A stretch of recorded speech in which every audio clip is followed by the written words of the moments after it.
Proses terbentuknya bumi. Bumi adalah planet tempat tinggal seluruh makhluk hidup beserta isinya.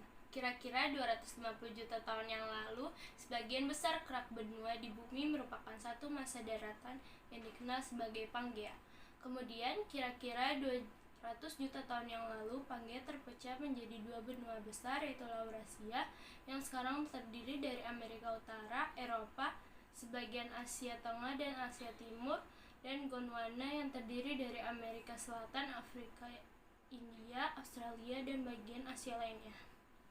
Bumi terbagi menjadi 5 lapisan, yaitu inti dalam, inti luar, mantel dalam, mantel luar, dan kerak bumi. Teori-teori tentang proses terbentuknya bumi. Satu, teori kabut atau nebula, yaitu bahwa di jagat raya terdapat gas yang kemudian berkumpul menjadi kabut atau nebula. Dua, teori planetesimal, yaitu bahwa matahari sebagai bintang yang berpapasan dengan bintang lain, efeknya menimbulkan gaya tarik-menarik antar bintang dan menimbulkan planet baru. 3. Teori bintang kembar, yaitu bahwa galaksi berasal dari kombinasi bintang kembar disebabkan tabrakan antar sesama bintang yang akhirnya menjadi salah satu bintang yang dieksekusi gaya yang menimbulkan partikel atau planet baru. 4. Teori pasang surut gas atau tidal, mengemukakan bahwa sebuah bintang besar mendekati matahari dalam jarak pendek sehingga menyebabkan terjadinya pasang surut pada tubuh matahari saat matahari itu masih berada di dalam keadaan gas. 5. Teori Big Bang, teori yang mengemukakan bahwa galaksi saling berdekatan. Galaksi tersebut menyimpan energi sangat besar sehingga menimbulkan ledakan besar. Efeknya, materi dengan jumlah sangat besar terlempar ke segala penjuru alam semesta dan membentuk planet. Lapisan pada bumi. Secara keseluruhan, bumi ini terdiri dari beberapa lapisan. 1. Atmosfer, yaitu lapisan udara yang melubungi bumi. Terdiri dari 6 lapisan, yaitu lapisan troposfer, lapisan stratosfer, lapisan mesosfer, lapisan termosfer, lapisan ionosfer, lapisan eksosfer. 2. Litosfer, yaitu lapisan batuan penyusun.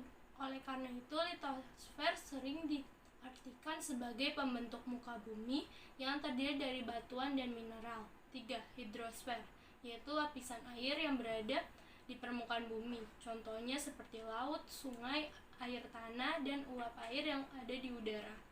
Nah, keberadaan air di permukaan bumi ini sangat berkaitan dengan siklus air atau yang dinamakan dengan siklus hidrologi. Gempa bumi. Gempa bumi. Proses terjadinya gempa bumi disebabkan dari pelepasan energi yang dihasilkan oleh tekanan yang dilakukan oleh lempeng yang bergerak. Semakin lama tekanan itu kian membesar dan akhirnya mencapai pada keadaan di mana tekanan tersebut tidak dapat ditahan lagi oleh pinggiran lempengan. Pada saat itulah gempa bumi akan terjadi. Gempa bumi terjadi karena gesekan antar lempeng-lempeng tektonik di bawah permukaan bumi. Pergesekan ini mengeluarkan energi yang luar biasa besarnya dan menimbulkan goncangan di permukaan. Jenis-jenis gempa bumi. Jenis-jenis di gempa bumi dibedakan menjadi dua, yaitu berdasarkan penyebab dan kedalamannya. Berdasarkan penyebabnya, yaitu ada gempa bumi vulkanik atau gunung berapi, ada gempa bumi tektonik, gempa bumi runtuhan, dan gempa bumi buatan. Berdasarkan kedalamannya dibedakan menjadi tiga, yaitu gempa bumi dalam, gempa bumi menengah, dan gempa bumi dangkal. Akibat gempa bumi. Akibatnya adalah dibagi menjadi dua, yaitu dampak fisik dan dampak sosial. Dampak fisik yaitu bangunan banyak yang hancur atau roboh, longsor akibat goncangan, jatuhnya korban jiwa, permukaan tanah menjadi merekat, retak, dan jalannya menjadi putus, banjir karena rusaknya tanggul, gempa atas laut dapat menyebabkan tsunami. 2. Dampak sosial, yaitu menimbulkan kemiskinan, kelaparan, menimbulkan penyakit, bila ada skala yang besar, dapat menimbulkan tsunami yang besar, bisa melumpuhkan politik, sistem ekonomi, dan lain-lain. Upaya pengurangi resiko bencana atau mitigasi pada bencana gempa bumi, yaitu upaya mitigasi yang harus dilakukan adalah: 1. Bangunan harus dibangun dengan konstruksi tahan getaran atau gempa. 2. Perkuatan pembangunan dengan mengikuti standar kualitas. 3. Pembangunan fasilitas umum dengan standar kualitas tinggi. 4. Perkuatan bangunan-bangunan vital yang ada. 5. Rencanakan penempatan permukiman untuk mengurangi tingkat kepadatan penghunian di daerah rawan bencana. 6. Asuransi. 7. Zona daerah rawan bencana dan peraturan penggunaan lahan. 8. Pendidikan kepada masyarakat tentang gempa bumi. 9. Pembangunan rumah dengan konstruksi yang aman terhadap gempa bumi. 10. Masyarakat waspada terhadap risiko gempa bumi.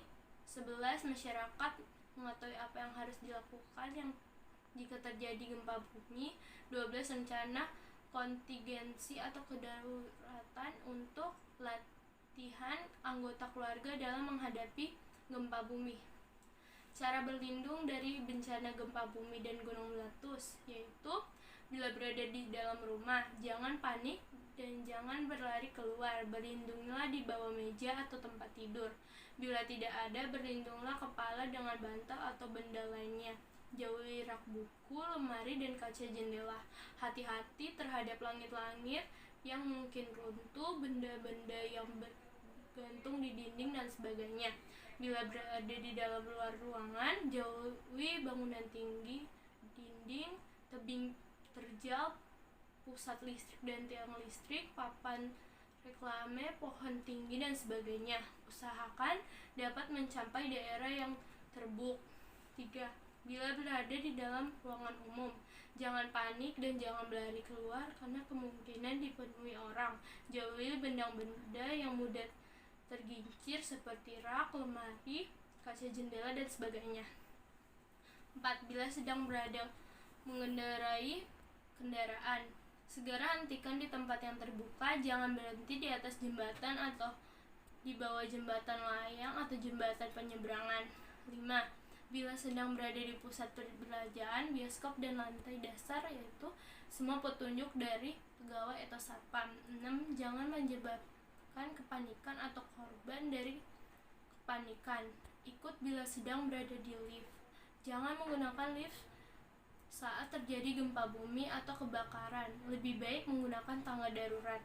Jika Anda merasa getaran gempa bumi saat berada di dalam lift, maka tekanlah semua tombol. Ketika lift berhenti, keluarlah, lihat keamanan, dan mengungsilah. Jika Anda terjebak di dalam lift, hubungi manajer gedung dengan menggunakan interfon jika tersedia. 7. Bila sedang berada di dalam kereta api, berpeganganlah dengan erat pada tiang sehingga Anda tidak terjatuh seandainya kereta berhenti secara mendadak. Bersikap tenanglah mengikuti penjelasan dari petugas kereta. Jangan berhenti terhadap informasi petugas kereta atau stasiun akan mengakibatkan kepanikan. Cara melindungi diri dari bencana gunung meletus. Sebelum meletus gunung berapi: 1. Mengenali dan mewaspadai beberapa tanda letusan yang muncul. 2. Menutup pintu dan jendela. 3. Mematikan peralatan listrik. 4. Siapkan peralatan darurat pribadi seperti senter, makanan dan minuman, kotak P3K, pakaian hangat, dan lain-lain. Saat letusan gunung berapi, jika di dalam rumah dihimbau untuk segera mengungsi ke tempat evakuasi. Hindari area berbahaya seperti lereng gunung dan lembah. 2. Menutup mulut dan hidung menggunakan masker atau kain basah. 3. Kenakan pakaian tertutup yang melindungi diri seperti pakaian berlengan panjang, celana panjang, dan kacamata pelindung. Di luar rumah: 1. Melindungi diri dari materi hasil letusan dengan mencari tempat berlindung yang aman dan hindari area berbahaya. Bila terjadi hujan abu, tutup mulut dengan masker atau kain basah. Setelah letusan gunung berapi: 1. Kembali ke rumah bila pihak berwenang mengatakan bahwa kondisi sudah aman dan normal. 2. Bersihkan atap dari timbunan debu vulkanik. 3. Tetap berlindung diri dari hujan abu dengan menggunakan masker atau kain basah. Sekian dan terima kasih.